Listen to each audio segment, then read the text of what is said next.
nínú ayé èmi ìyá lọ́jà general mi ṣe ìyá lọ́jà mami Fọláṣadé níyà lọ́jà general o èmi yèyé mẹ́ṣọ́ general mami ìyá lọ́jà mo forí balẹ̀ o mo forí balẹ̀ ìyá lọ́jà general mo forí balẹ̀ mami ẹ jẹ́ kí sọ pé èmi ọmọ ìyá lọ́jà general èmi ìyá lájẹ́ èmi yèyé mẹ́ṣọ́ o mi ẹ̀yin náà ẹ wò iṣẹ́ tí Ìyábọ̀ ń ṣe ẹ wò ṣẹ́rí wọ́n máa fún ẹ lówó gbogbo ìgbésí ayé Ìyábọ̀ owó ẹ mówó wá kọ́ fún lówó Mercy dúró sí orí ọwọ́ ló mọ nǹkan tó ṣe pamọ́ láṣìírí sọ́wọ́ Ìyábọ̀ I understand ẹni tí ò bá lẹ́mìí kò lè continue pẹ̀lú búlì yẹn olórí burúkú ní Ìyábọ̀ àtúbọ̀tán ẹ̀dẹ̀ ti bàjẹ́ mo understand ẹ Mercy èmi understand ẹ wá rí pé gbogbo yín ẹ ti padà ẹ ti lọ bẹ̀bẹ̀ òun ló ń gbàrà yín dá ìgbẹ́ ṣera yín nìyẹn òun tó bá wo ara yín nísìn tó bá wo Lizzy wá rí pé èmi sì ń keep on going èmi sì ń ṣe dáadáa mo máa continue láti máa ṣe dáadáa do you understand má jẹ́ kó gbé ẹkọ lù wá o kò dá ṣe mí nìkan má jẹ́ kí Ìyábọ̀ Òjó gbé ẹkọ lù anybody stay on your lane ọ̀rọ̀ a máa ṣe fàájì ẹ̀ ó ti yé Ìyábọ̀ for this reason wo fídíò yìí dáadáa wo fídíò yìí ìwọ náà wo fídíò yìí ṣé ń gbọ́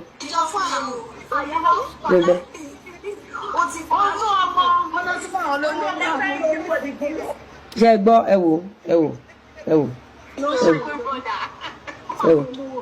ṣe rí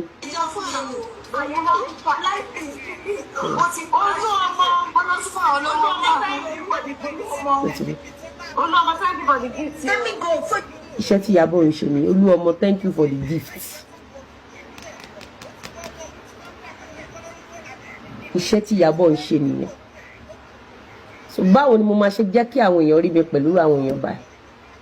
èèó mi láì pè sí pàtí pé ta ní sí pàtí ẹ̀yin tẹ̀ ń tọrọ lórí TikTok pé ta ní sí pàtí ẹ fẹ́ bá Lizzy ṣe kò sẹ́ni tó fẹ́ bá Lizzy ṣe ẹ̀yin oníbàárà ẹ̀yin tẹ̀ ń tọrọ bára ẹ̀yin tẹ̀ ń tọrọ jẹ gbogbo ìgbésí ayé Ìyábọ̀ Òjó kò jọ tí tọrọ jẹ kò ju kó máa tọrọ jẹ kó máa fún wọn lówó kó máa gbowó lọ́wọ́ èèyàn kó máa gbowó imagine look at it now look at it.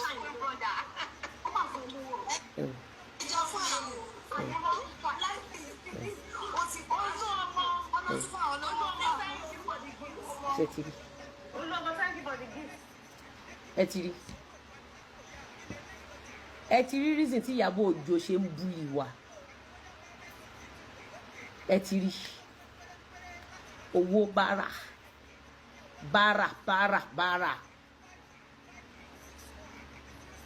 if it is not thank you for the gift it's going to be thank you for the donation mi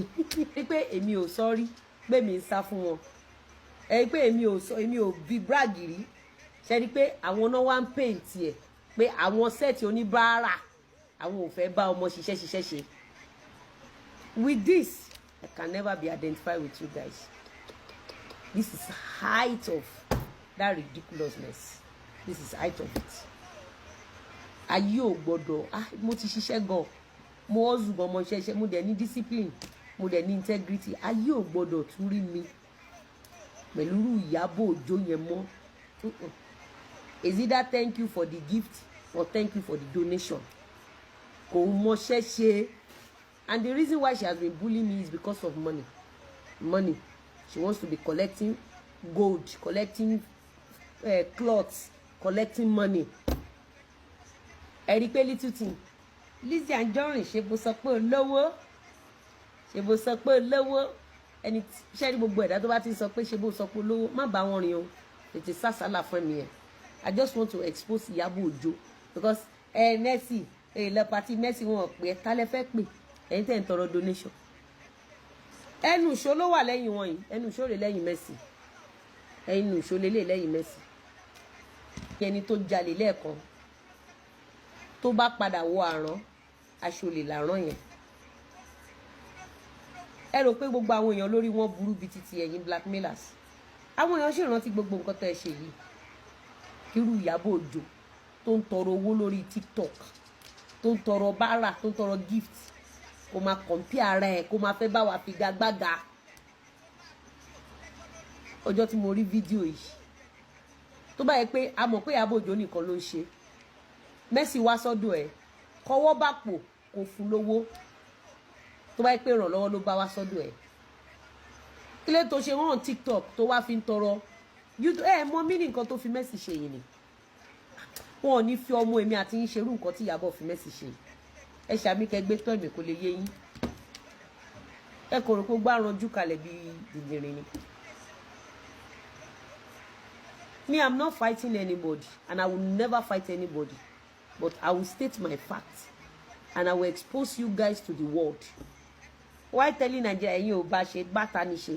ẹ̀yin tẹ̀ ń tọrọ owó lórí TikTok ó yẹ yín Ìyábọ̀ Òjó nìkan ni mo bá ní issue Ìyábọ̀ nìkan ṣoṣo Ìyábọ̀ nìkan ṣoṣo ni mo bá ní issue ìwọ tó ń tọrọ bárà ó wá sọ fún wa pé bá Lizzy Anjorin ṣe ìwọ tó ń tọrọ bárà ìwọ tó nílé ó sọ pé ẹ̀yin ò ká lẹ́yìn nǹkan tó ṣe yóò dáa even tí ẹni tẹjọ́ ń ṣiṣẹ́ kan náà bá bá ìrànlọ́wọ́ dọ́dọ̀ ẹ̀ pé àwọn èèyàn off social media make contact ẹ behind the closed door not coming online wá tan kámẹ́rà lẹ́yìn tó ti ń kún ọ lé tó bá yẹ ẹ léèyàn kan ló ṣépè fún ẹ léèyàn kan ló bá ṣọwọ́ yín jẹ́ ẹ náà ń pirate iṣẹ́ yín ṣé ìtìjú yóò tó fún yín ẹ mọ̀ pé ìtìjú lélẹ́yìí ẹ̀yin táyé ń rò pé jẹ́ bákan nínú ayé táyé ń pàtẹ́wọ́ fún ẹ̀yin táyé ń rò pé jẹ́ bàbàrà wá tan live chat and Ìyábọ̀ that is how you go around destroy their image and that is one thing I will never o ń ṣẹ̀dá tó máa ń pọ̀yàn lé o ń ṣẹ̀dá tó máa ń tún ayé èèyàn ṣe o máa ń ba ayé àwọn èèyàn jẹ́ ni kò sí bí yìí ẹ ṣe lè pọ̀ tó láyé nǹkan tí Ìyábọ̀ Òjó ṣe yìí ọjọ́ tó bá ti ṣe fún o ti tán fún ẹnìyẹn nínú ayé ọjọ́ tó bá ti ṣe fún ẹ.